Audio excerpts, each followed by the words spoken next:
Hello my friends, it's the Game Boy Geek here. Today, we'll be delving down underground once again while avoiding making any noise, otherwise known as Clank. But we find ourselves in the desert and going beneath ancient pyramids where mummies lurk and try to curse us. Now that mummy will be wandering throughout the tomb, providing both danger and opportunity. Because you can avoid the mummy and its curse to protect your loot, or gather your swords and hunt it down to get rich. Today, we'll be looking at the latest expansion for Clank, and I'll be doing a rule school where I'll teach you how to set up and play the game so that you don't have to read the rulebook yourself. Now I've placed timestamps in the description of this video below me, so if you'd like to jump to a specific section of the rules, you can do so. Without further ado, let's get started.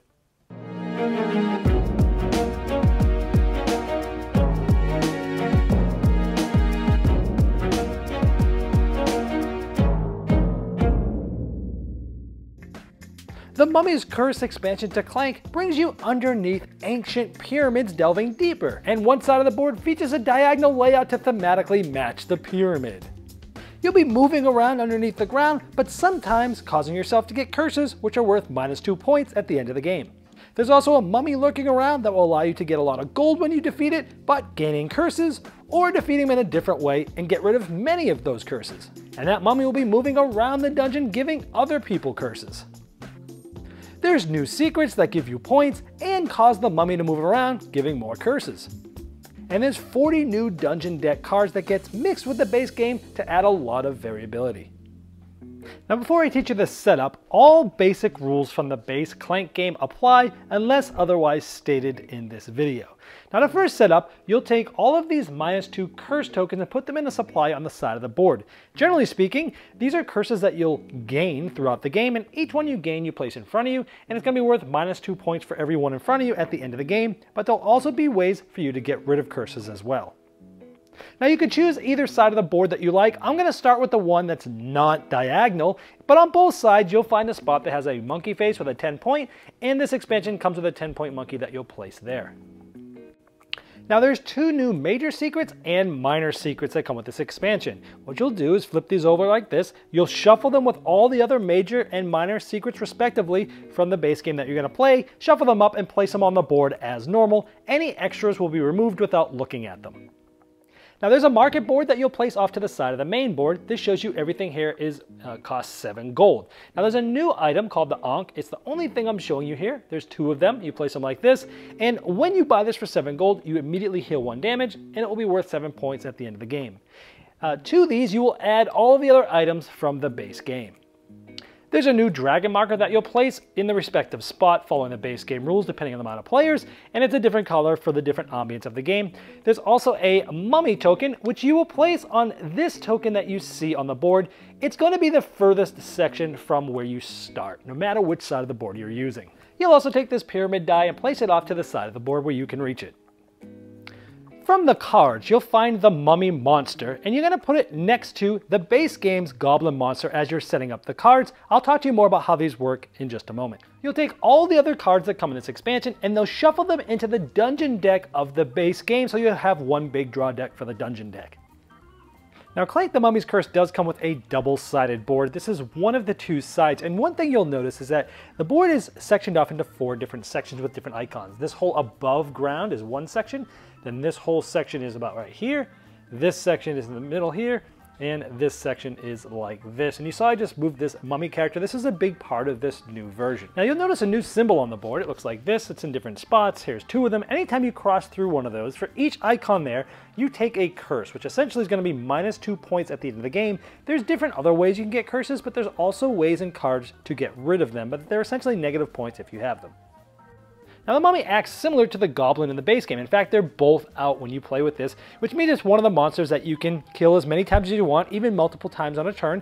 Now in order to defeat that mummy, the player defeating it needs to be in that same section of the board where the mummy is, as like this. Now there's 2 ways to kill it. You can use 2 swords, if so you get 4 gold, but you also get a curse. Or you can use 3 swords and remove half of the curses that you have rounded up. After you do that, you're going to roll this pyramid die. Whatever section is at the top, that's where the mummy moves to on the board. But let's say that defeated it, re-rolled the die, it went to a snake, so the mummy would then go here, and any players in that section would have to get one of these curses. They'd put it in front of them, and again, it's -2 points.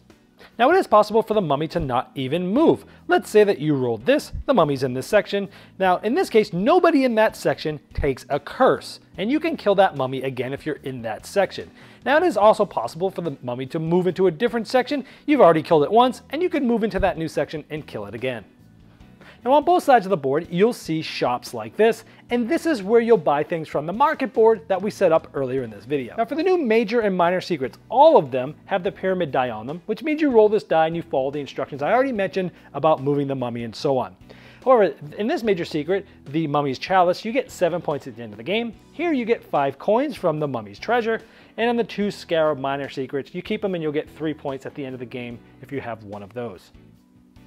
Now most of the cards will be self-explanatory since you're familiar with the base game. By the way, each of these cards in the expansion has a little pyramid in the background of this brown section, so when you're done playing the game, if you want to separate out the cards, you can easily find which ones to separate out by looking for that specific icon. But let me just go over a few of these different cards here. The Crystal Skull. If you have at least 2 gems total in your play area and discard pile, take a Secret Tome. Of course, the Secret Tome is how you get points from the base cards, but gems are a lot of new cards that come out in this expansion as well that just says gem on them like that. And gems get you points, a lot of them at the end as well. Now, many of the cards will have this arrive, roll the pyramid die. Anytime you see this icon, that is when you roll this pyramid die and move the mummy and do what I had said previous about when that happens. Now the Book of the Dead is you draw 3 cards, but then it's worth 1 point for each curse you have at the end of the game. Now the Royal Bodyguard, it's a companion, and then if you have a crown, which is one of the items from the base game, you can ignore icons in the tunnel this turn. The Rebel Mystic is also a companion. You can teleport to an adjacent room, and then also if you have another companion in your play area, you can draw a card. The Blessed Fountain's a new device. When you use it, you get to gain a health and remove a curse. Remembering that anytime you remove a curse, you take any curses that are in front of you and put them back in the supply, and anytime you take a curse, you take one from the supply, put it in front of you. At the end of the game, all of them in front of you are worth -2 points each. And then the Tomb Snake says deep, you can only fight into the depths, which means underground. Now there's also the other side of the board, which actually gets put diagonally. Quite awesome looking, because this is literally the top of the above ground pyramid. Then you have the underground down here. But the board works in a similar way of the way I just explained with the mummy and the curses. Well, I hope this helped you dive right into Clank the Mummy's Curse and get to the fun quicker than you normally would if you had to read the rulebook yourself. Now, if you have further questions, I've placed a link below me in the description of the video, and that's the best place to ask them, because not only will I be notified, but so will Renegade Game Studios.